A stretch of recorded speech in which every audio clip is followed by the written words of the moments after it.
When you told the story, are we on? Yeah. When you told the story of Bob Waite, and you better be nice, because if Bob ever sees this, you better be nice what you say. When you told that story, remember you said you forgot to tell James the ending after you took him home. You went to the meeting and then you took him home, and then you ran the stop sign, knocked the stop sign over, but you forgot to mention what they printed in the newspapers, the Seattle Times and the PI. Yeah. Headline.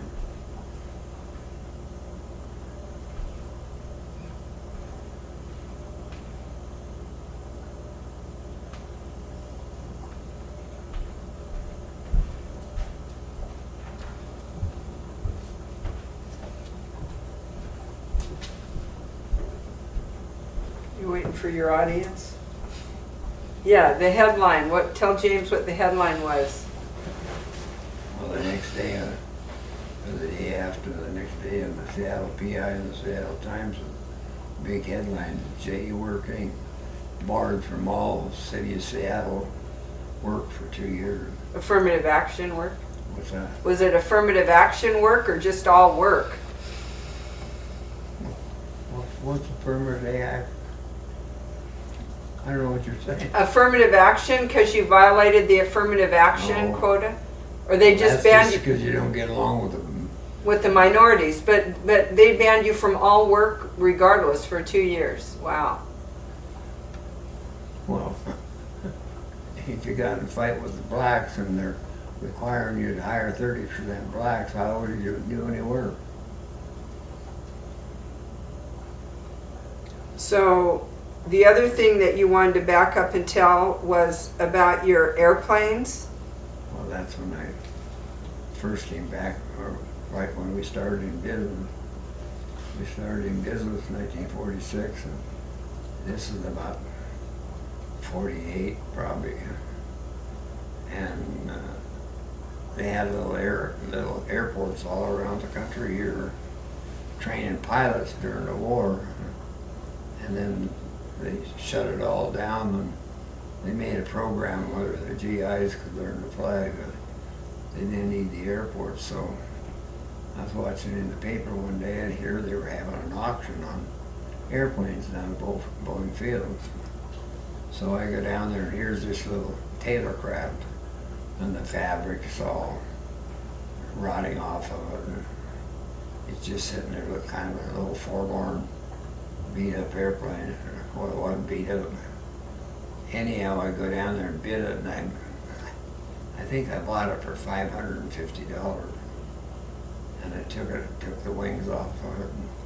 And then my buddy that had taught me how to fly, Mark Storms, he helped me take it apart. And I took home my little house and put it in the garage.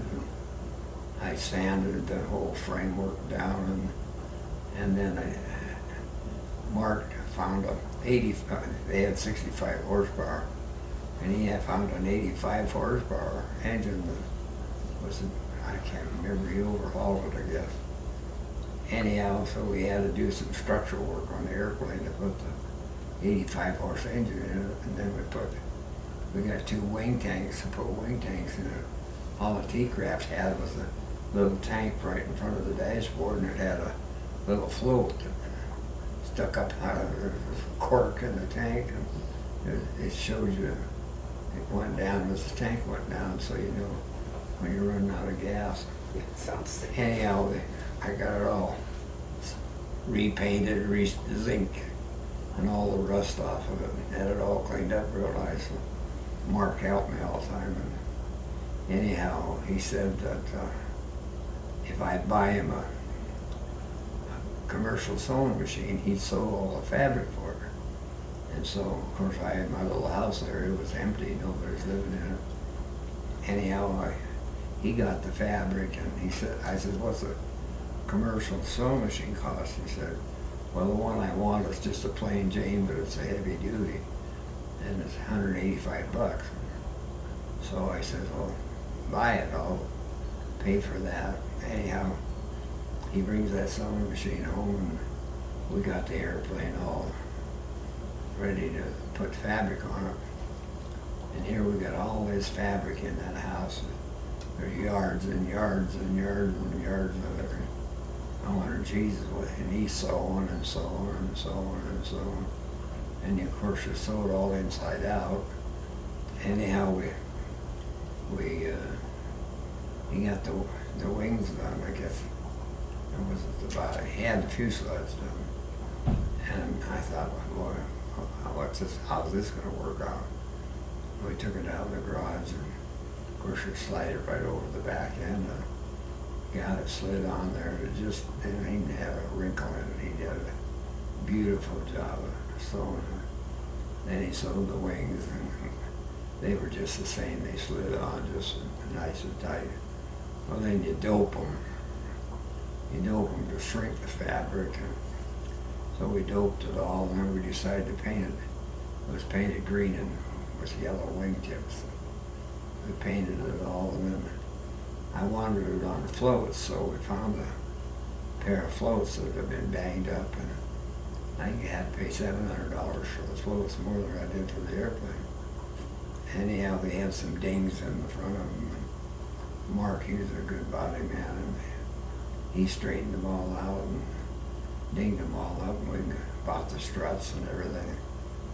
So we got it all together, and then took it down to, I don't know how we took it down. We just put the wings on it down on the ramp there right at the end of the lake. And we flew it. I flew it for about, I don't know, a year or such a matter. And Jim Hawk, his dad owned a quarry. Well, at that time we were buying rock from him for the big rock walls we were building down at Alki Point. Anyhow, Jim and I got to be buddies, and he had a T-craft, same as I did, and then another kid, Vic DeShane, he had one too, so we all flew together, and I flew it, and one morning we were down there real early, and we were going into Found Lake, which is a little lake up here in the Cascades, and we didn't have any flaps or anything, so you had to slip down because it was a small lake. And I slipped down to where I should have and flared out, and then I thought, oh, I'd go lower, I could see that water, and I put it back in a slip, and all of a sudden, I couldn't see that glassy water. And the left strut hit, and it's sheared off the left strut, the left front strut, and the left rear strut, and the right rear strut. It just twisted it all, and it was rattling and shaking. And the paddle was strapped to the right side of the wingboard, and it got knocked loose, and I just bounced, and I kept circling in there. Was flying back to Red Rim, and I didn't know what the hell was happening. I didn't know if I knocked the bottom off the floats or what I'd done. Anyhow, when we left that morning, there wasn't any fishermen there. When I got back to Lake Washington, here was all full of fishermen out there right off the dock. I was flying over them and waving them to get apart because I'm not a very good swimmer, and I didn't want that plane to sink out in the lake. So anyhow, they finally, for some reason, they settled a little bit, and I brought it in and just kept bearing power on it. I got it about 50 feet off the dock, and it was just hanging on the prop. And set it down, and of course the right wingtip went in the water, and the tail went in the water. All the fishermen come up and said, "Gee whiz, you made a perfect landing. What the hell happened?" Well, it wasn't there that it happened. Anyhow, it didn't hurt the floats, and it never hurt the bottom of the floats. So we paddled ashore and got it up on the dock. Everybody helped, and then we had to take it apart, put new struts on it. All we had didn't even poke a hole in the fabric or anything. you couldn't have done it eating that way and not hurt the airplane where we did. So anyhow, put it all back together, and I flew it for, oh, I don't know, maybe another year, or I don't remember now. I mean, I had about a total of 600 hours Wow. in the air on the two airplanes. Anyhow, a guy come down from Alaska, and here it's a beautiful little airplane. So I had, I don't remember what it cost me for the engine, but I had $500 for the airplane and $700 for the floats, and then of course I bought the battery, and I can't remember what I paid for the engine. And Mark Overhaul, he didn't charge me very much. So this guy called me up and he said, "You got a airplane down on renting on the dock." He said, "I looked up who owned it." And he says, "I want to buy it." And he said, "Well," and I said, "Well, it's not for sale." And he said, "Well, is it, what would I had in it? I probably had $2,500 in it, I guess." And he says, "Is it for sale for $2,500? And I said, "No." And he says, "Is it for sale for $3,000? And I said, "No." And he said, $3,500? And I said, "No." And he said, "Well, will you take $4,500 cash?" I said, "Yeah, I'll take $4,500. So I sold it. And Jim Hawk and he had stacked, I don't know whether he stacked up his T-Craft or what happened, but anyhow, we decided we were going to buy new Super Cubs. They were $7,500. And we had an A&E mechanic that done some work for us, not Mark Stone. Anyhow, this guy, we bought these two airplanes, and Jim and this guy flew back to the factory and flew them out. So we had two brand new Super Cubs. They were 135 horse engines, and they had flaps and everything. But they were tandem. T-Craft was side by side. Anyhow, we got them all rigged up, and we had them on the airport down there. And we were flying in all these high lakes. Over Waptus, Big Heart, Angeline, Otter, all of them over there were in eastern Washington. And you see the sign from Waptus Lake, all of it over there, we were flying into them. And then we flew up into the Skagit all the time to go fishing, and higher and higher and higher. And then Jim Hawk, he talked to him, you'd think he was just kind of a meaty mouse guy, and that guy had more guts. I've seen him, we figured out if we could get the airplane on a lake, it'd come off. He'd come out of there, had enough power to get out of it. And I've seen him make pass after pass after pass, trying to get on a lake, and I wouldn't try it, but he did. Anyhow, he mounted a camera right up in the front windshield to make a little travel graph. And it shows our two airplanes. They were green with yellow wingtips. And it showed our two airplanes leaving Renton early in the morning with this daylight.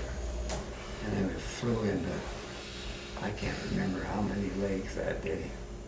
And took pictures. I'd take pictures of him going in there right over the top of the trees. And there was, or his windshield camera would take pictures. And they were kind of scary when if you saw them. And it lasted, I don't know, 25 or 30 minutes.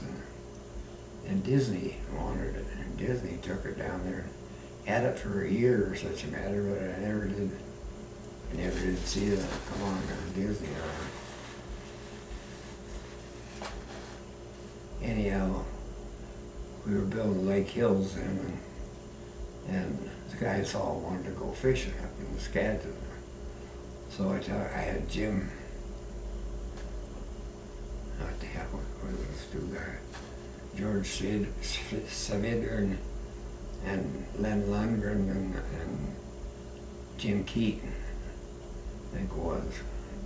Anyhow, they drove up, and then they had to climb up on the Diablo, not Diablo. Yes, Diablo. And then they had to catch it. The city run boats up there all the time. Then they had to come up to get up on Diablo. And Lenny, I flew him in there, and I had there's one oar still out here for a little rubber raft I had. And You made that, didn't you? no. No. You made the propeller. War surplus. Anyhow, I let Lenny off up above, and then he had to paddle down. There was a big waterfall that come off the hill. We're in Canadian. We were in Canada, but the waterfall was just in the United States.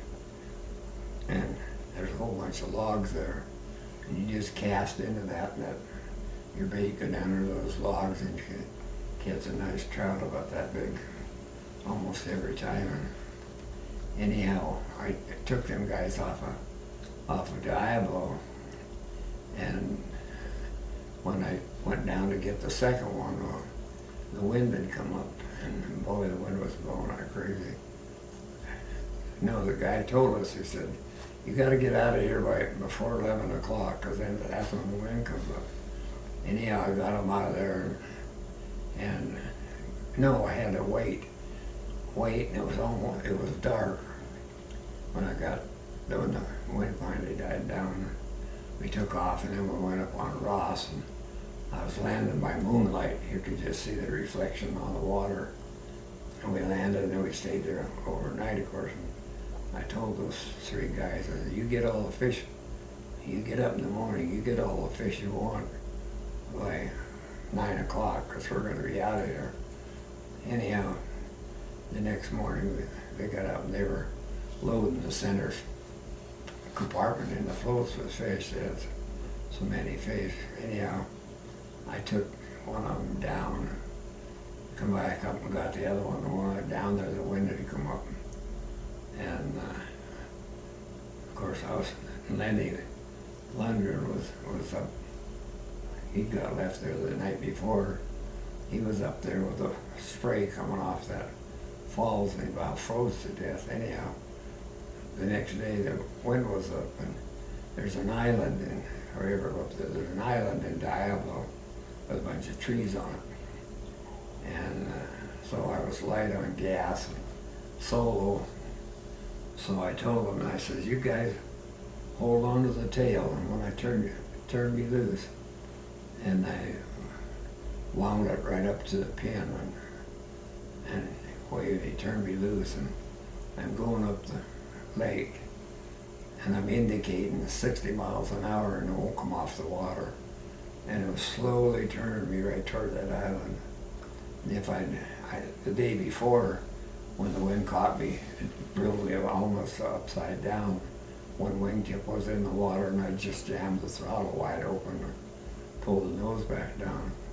And that day I thought, well, if I can't get off going downwind, well, I'll go behind the island, and then I'll come back into the wind.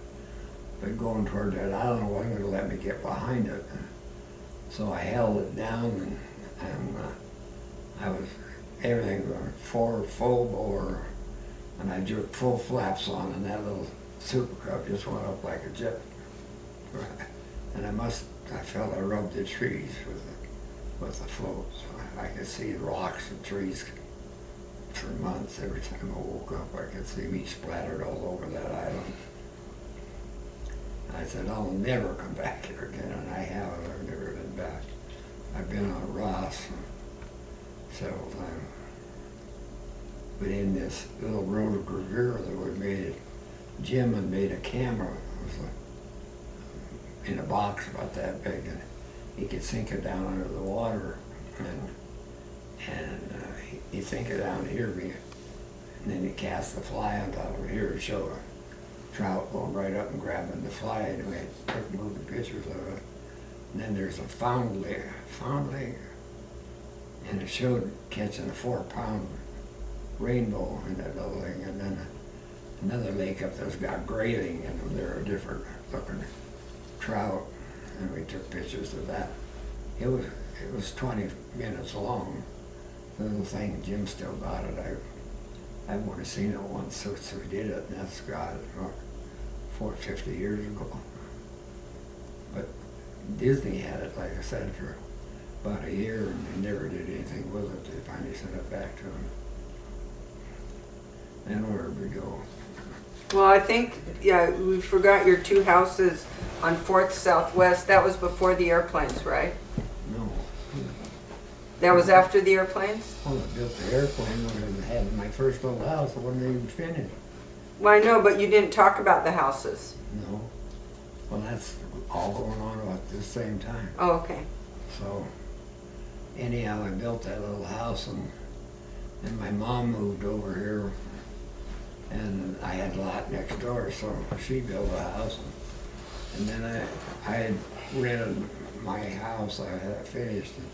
Dick Hyback was a friend of mine, so, and his wife Vera, and they had 2 little kids. So I rented the house to them, and I had a bedroom downstairs, so I lived there for a couple of years.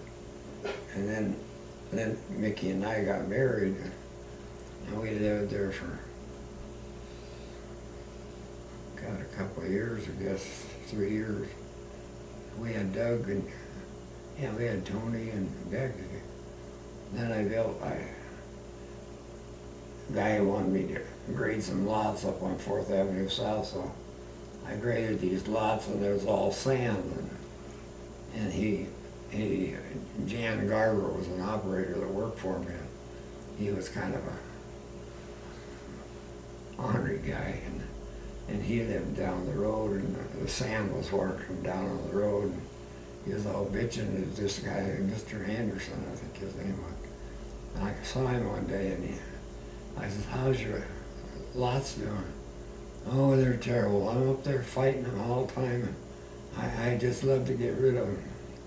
He paid me $600 to do the grading, and I said, "Well, what do you take for it?" And he said, "Well, if I could get cash, I'd take $1,000. This was an acre of ground with a view of all Seattle. So I bought the acre of ground from him. I said, "I got $200 in my pocket, and I'll pay you within the next 3 or 4 weeks." So I paid him and bought it. Well, then I built 2 houses up there. One that we moved into, one of the little house. I sold the little house. We moved into that little house. It was a daylight basement with a little deck on the outside, and had a carport underneath it. Anyhow, then I was going to sell the next one. I had it for sale, and this kid I was working at the White Center at that time. I came home, and he was over there, and he says he was going to buy that house, and he said his dad was I don't know, it was $12,950 or something. His dad was going to loan him the money, and he was going to pay cash. I said, "Well, that's fine." Well, a week or so later, I was over there, and he was over there, and he'd given me $500 to hold it till he could get the money from his dad. And I walked over there, and I said, "What's going on?" He said, "Well, I was just looking at the house," and he said, "I checked the wiring on it, and it's not wired to code." And I said, "Well, I think it is wired to code. Number one, the guy that wired it was Blue Streak Electric, and he's just starting out in business, and he passed all the city codes and everything. And then because he was brand new, the state checked this house. So it was checked not only by the city of Seattle, but it was checked by the state code, electrical code. So I kind of think it's wired to code." And I reached in my pocket, and I said, "Here's your $500. He said, "What's that for?" I said, "You're not buying this house." And he said, "What do you mean I'm not buying this house?" I said, "Listen, I live in the house right next door that's identical to this one. and I don't have any problem with it. And if you think for the next 5 years, I'm gonna listen to you bitch about this house, you're crazy. So here's your $500 and get your ass out the front door. So I kicked him out the door. And then a kid retired from the Navy, what was his name? He retired from the Navy. He bought that house and never had a complaint. He was the neatest neighbor there ever was. He was up all night always worrying about something. And one time the phone rang and I answered the phone and he says, Ed, somebody's out in front stealing your truck. I said, what do you mean stealing my truck? He said, well, you just look out there. And I looked out there and here the hood was open. There's two guys in working on the engine trying to get it to run. And I had a 30-06. So I went out the basement door and went over to his house and went up the steps. And they saw me and they started running and I pulled, there's all just this big sand bank on the other side. And I pulled that trigger twice and boy, could those guys run that. They were going 100 miles an hour. And they just, there was no houses on the next to the lot. There was kind of a canyon there. And they just banked when they went off. And Mickey called the police and they come out and they didn't find him. But the neighbors all said the next day they were going over all the fences and everything else. But they got out of there. I never heard that story. That's a good one. Like that. I never heard that story. We lived in that house till when we moved into the house in Lake Hills in 1950, 50 or 60. Yeah, we must have lived there 5 years. We lived in another house about 5 years. And I built that big house in Lake Hills. I think we moved in, Jenny was born in 60, she was just a baby.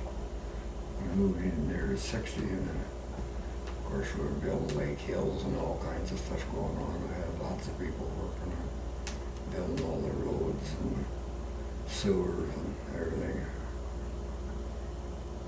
And we worked there till Lake Hills, we were in there till we started in 55 and we got finished in 62. And you were saying something about a strike in 1959?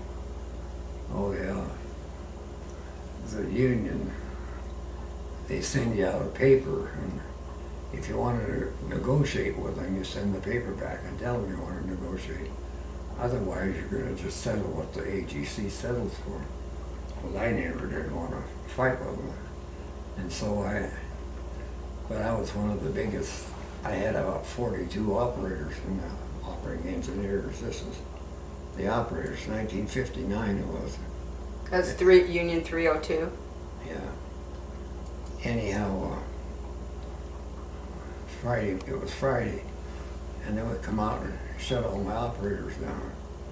And the business agent had been in the office, I don't know how many times. And finally, I told him, I'm not going to sign your compliance agreement, so get your ass out of here, or I'm going to throw it out. And I run him right out the front door.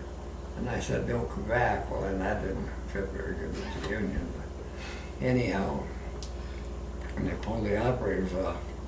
And the next day, I called down to Union Hall. And they called me. And they wanted me to come down there. And I said, listen, I'll come down there, but I'm not going to sit out in the hall and listen to all them phony operators you got cuss the contractor. So if I come down there, I want to talk to somebody. So I go down there, and God, the girls are opening the door, and they let me in. Lou Berman was the business or the attorney for the union, and he's sitting at his desk reading a little paper. And I sat down, and he says, well, I understand you're in trouble. And I said, well, maybe you're misunderstanding. I'm not so goddamn sure who's in trouble. I have no right to bargain with you. I've forgone that, and now you shut me down. And I said, we just got the pipe to hook up that million-gallon water reservoir in Lake Hills into the fire system. All we got there now is a 60,000-gallon reservoir. And if that place catches on fire, and we don't have any way to have any water up there, you can probably kiss your union goodbye. There'll be so goddamn many lawsuits, you'll never cover them all. And he says,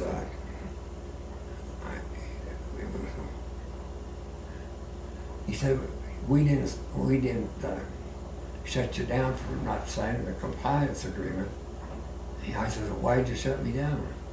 He says, well, you're so far behind on your health and welfare. And I said, listen, Berman, I'm gonna tell you something.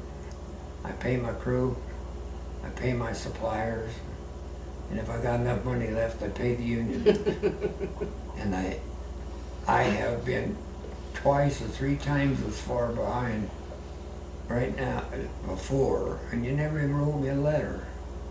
And now you shut me down? Don't give me that bullshit, that's all. Anyhow, the rule was that all the operators, when they're pulled off the job for the whole city, the work was booming everywhere, had to check into the union hall. And he says, well, you can put your crew back to work. And I says, well, they haven't paid my health and welfare. And he said, well, that's okay, you can go back to work. And he says, just go out and tell the dispatcher, send your people back. I go out to the dispatcher and said who I was.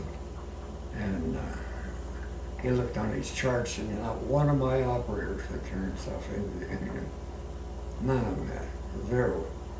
And he said, well, I don't have any of your operators, you're gonna have to find them. I said, bullshit, you pulled them off. I didn't pull them off, so you find them and put them back on. And walked out. And they were all back to work the next day. So where's the next fight? Wait, what did I miss with that? If they didn't pull them off, explain that to me. They pulled them off. But when they were pulled, when the business lady come out and told them all to go home, they were shut down. They were supposed to go into the hall and sign in. Oh, to go to work for someone else? No, that wasn't happening, because I wasn't going to go on that long. Or, yeah, or if they could be sent out and they were waiting to go back to you? Yeah. That's why they didn't sign in? Well, no, everybody was on strike. Or no, 8, I don't know what, if they pulled everybody else off. You know, they just pulled the people off. So they were picking on me because I was the biggest one. I was bigger than all the AGC members. So anyhow, they put them all back to work. Did we miss the time of the story when you built the house? Or was that the same man that came and told you he wanted to buy the house and he never even went inside of it? Oh, that was when I built those 2 houses and I sold the one on top of that. Johnny Moyer was his name, the sailor about it. And then I built, 2 or 3 years later, I built 2 houses down below. And I sold one, and I never turned them over to real estate. I just put my little sign up that says sold for sale by builder. Did Artie build these? Oh yeah, they built them all. Artie built this house. Anyhow, this guy called me up one night and he said, Mr. Work, you got a house for sale on 3rd Avenue. And he said, I'd like to buy it. And he says, how do I do that? Well, I says, the best way I know is to send me some money. And I said, didn't you want to look at it? He said, oh no, I don't need to look at it. I looked in all the windows. And I thought, oh, what kind of a flake is this guy in? And he said it was, I think, $12,000 or $12,500 or something. And he said, well, how much money should I send you? I said, well, if you're serious, send me a couple $1,000. And on Tuesday, that was on a Friday or Saturday, I can't remember. On Tuesday, here came a cashier's check for $2,000. That guy bought that house, never seen him. I never seen him.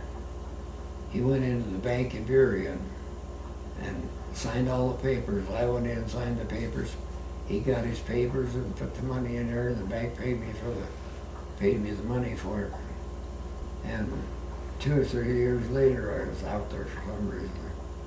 And I just drove by, and here was this guy working in the front yard. And I walked up to him, and I said, I remembered his name. I said, "You Mr. So-and-so?" He says, "Yes, I am." And I said, "Well, I'm at work. I sold you this house." "Oh, Mr. Work." "Oh, no, he called me one time." He's very apologetic. He lived there about, I don't know, 6 months. And called up very apologetic, and he says, "Mr. Work, I got a favor to ask you. And I thought, oh boy, here's going to start all the bullshit, you know.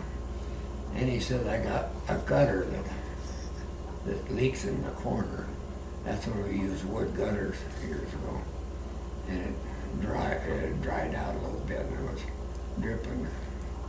And he says, "I was wondering if I could get that fixed." I said, "That will be fixed tomorrow." And I sent Artie over there, and he caulked it, or he fixed it anyhow.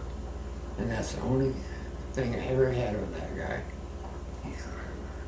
Now, Christ, they build these houses and they don't finish them. Artie did everything right up to snuff. He finished everything, and we didn't have people come back and say, "Oh, you gotta do this, you gotta do that, you gotta do the other thing," and have a checkup line, or bitch line, or whatever you want to call it. Anyhow, we built all those houses. And all the houses I built in Lake Hill, I built probably, I don't know, 25 houses there. And there was a preacher that I sold the first house to. And he sold every house up there. I'd give him a key to it, and he was home most of the day because he had preaching at night and on Sunday and everything. And he'd go down, anytime somebody showed up, he'd go down and show the house all to them and tell them what a wonderful builder I was, and how nice they were, and how they were finished right. And they were all finished right. What's your We had lots of used brick in those days. We put lots of used brick in them, and fireplaces. They sold for $35,000, $35.50 or something.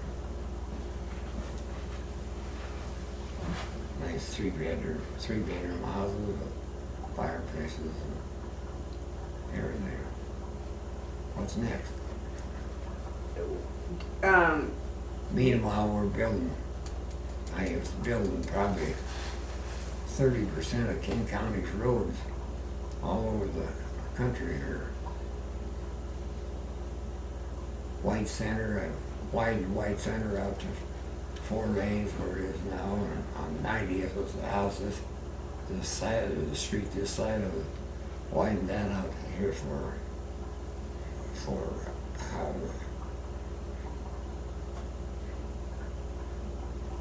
that's where Candle Henry Moore had an operator that was always calling me in, and he worked for a long time. He was pretty good. Catskin, he was pretty good at clearing. And I'd always go up to his cat when a business they didn't show up for something. We'd have a laborer on somewhere. And I'd say, "You know, Henry, there's some dirty SOB on this job that's always calling that goddamn union." "That's me, that isn't me." And lying son of a bitch. Anyhow, finishing the road in White Center, and he was running motor grader. So I put him grading the sidewalk under it at 5%, which is tough to do, and I knew he couldn't do it. So anyhow, I fired him, and that night I finished, and I still lived in that house right over on 4th Avenue. And so I'm running the grader, and it's about 6 o'clock, and we had the curbs and everything in, and I was just finishing the crushed rock on it. And Wait, Dad, he had to do 5% from the back of the curb to go under his sidewalk, yeah. right? He was No, it's grading before you put the sidewalks in, the right? curbs, so. I don't, yeah, we had curbs over there. anyhow, he couldn't do it, and so I got mad at him, and I canned him. And I was finishing the road, and I had one more pass. I'd roll the wrinkle over, and here this joker was following me up the road, and I'd already stopped and talked about a dozen people to say, please move your car, I want to get this finished. And this guy was following me right up the road. The diesel smoke was blowing in his face, and he parked right straddle that drinker. Well, I had to just go about 200 feet to the intersection, turn around and come back. I turned around and went back, and I sat there blowing the horn, and blew the horn, and blew the horn, and finally I got out of the grader and looked out in the back, and here there was a wrecking yard there, and he was out in the back of the wrecker yard. And I waved to him, and he come out, and I said, and I was wrong. I said, you know, any goddamn fool would know better than park straddle of that wrinkle. He says, oh, I didn't know you were even working. I said, you're a goddamn liar. I said, the diesel smoke was flying in your face when you parked it there. And I said, just get it out of my way. I've been here since early this morning, and I want to go home. And he says, let's see you make me. And he said, I said, just move your car. I don't want any problem. Just move that goddamn car. It was an older Ford is what it was. And he kept saying, let's see you make me. And I walked away from him, went down, got back in the grader, and he stood there. Let's see you make me. Just through the clock. I bailed out of that grader, and I grabbed him by his left arm, and I took it up, and I opened the car door, and I threw him damn near through it, and he went out the other side. And he got, oh, you hurt my arm, you hurt my arm, you hurt my arm. And I said, you move that goddamn car, you'll have more than that hurt. So anyhow, the guy that run the record yard, he came out, and he moved the car. And I should never get that mad, but I was, and then I finished and went home. And then I was thinking about it. I should never, that guy got to me. I should never let that get to me. So I went to the record yard. I said, where'd that guy? Eddie Kopp was his name, K-O-P-P. And he worked up in the garage up there. So I went up there 3 days in a row.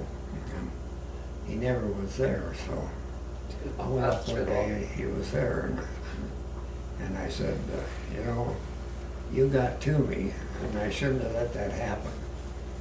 And he said, well, yeah, I was kind of smart and all.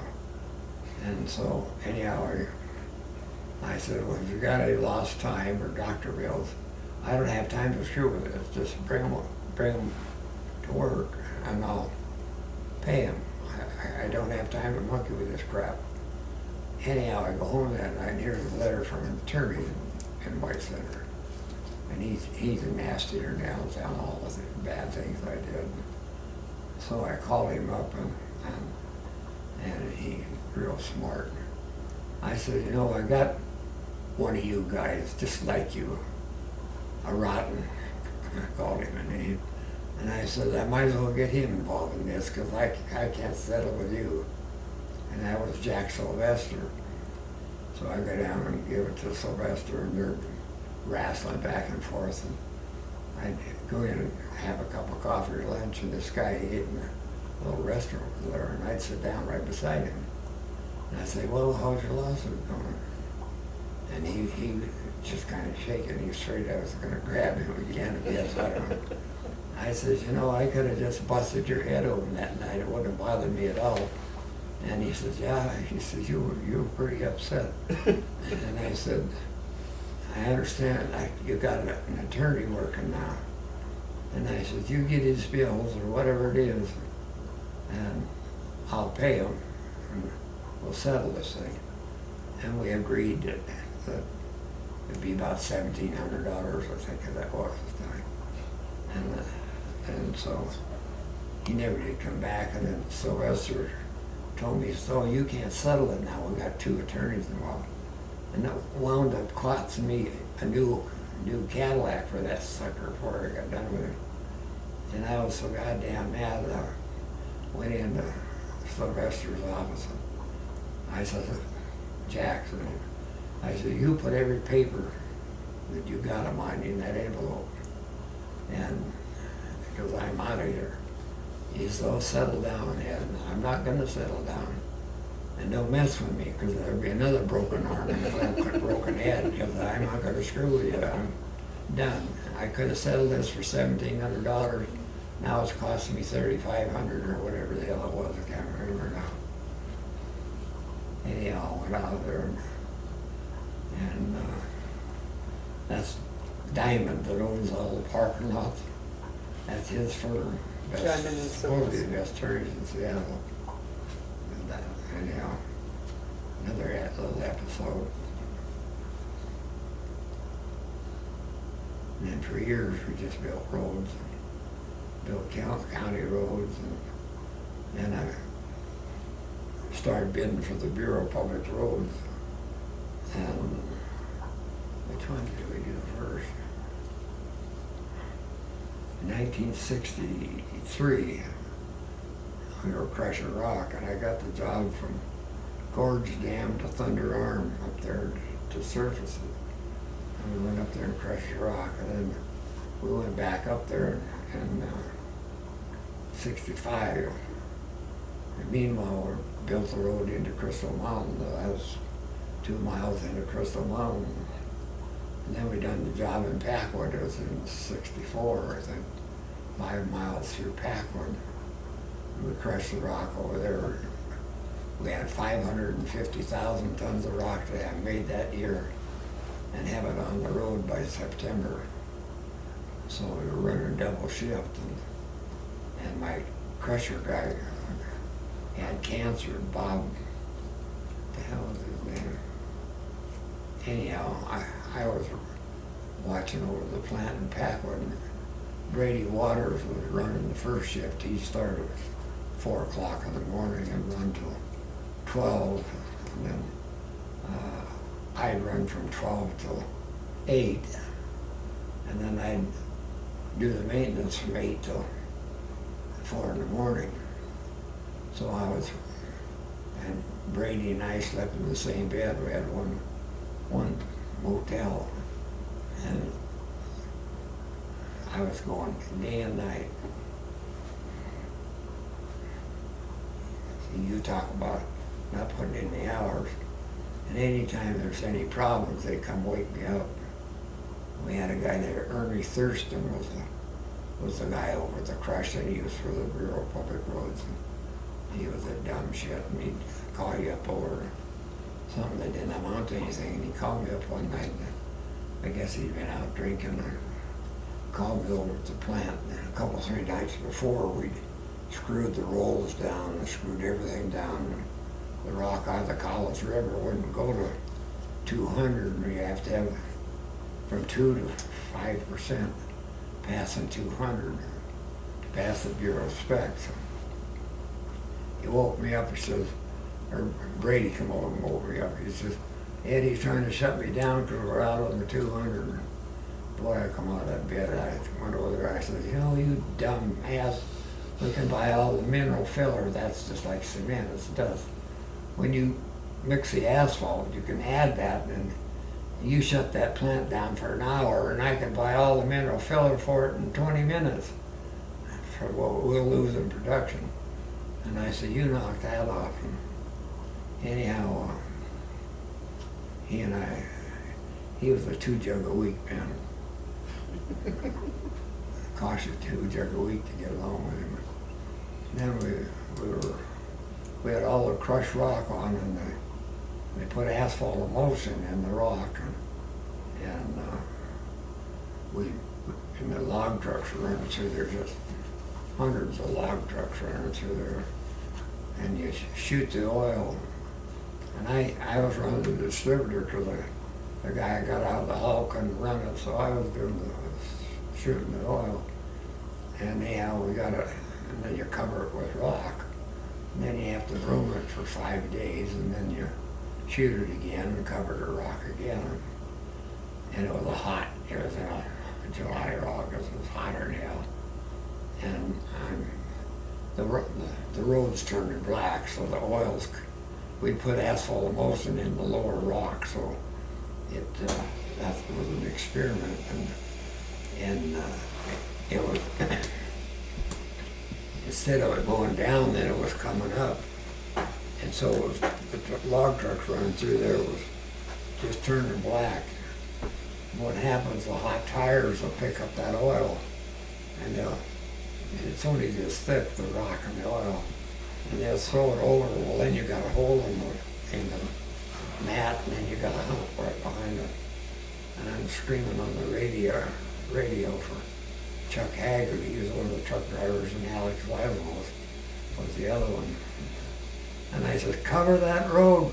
And I'd already told him to put rock on it, and Chuck had a radio, and he said, Ed, Ernie won't let us go across the scales. And boy, I went flying up there. I said, you dumb son of a bitch, get out of here. I'll knock you out in the street. And he said, well, I'm not going to buy any more rock. I said, I'll give you the goddamn rock, or we're going to lose this road. And he come back later, and he says, Ed, you were right. We would have lost it. Anyhow, he and I we argued. Anyhow, that's another episode, another job. Should we take a break? Wait, first you have to go back to the, We're out of tape in 5 minutes. okay, so just you know. quickly, you have to go back when you did Green Lake. That's when you had the log Bronco. Was that on Green Lake? Well, no, we built a log bungalow because we were cleaning up Green River. Oh, Green River. All the logs on it and everything. But till the end, we missed that. To be sure, we Yeah. got that part where That the was guy go- was gonna That sue was you. going on in all this time.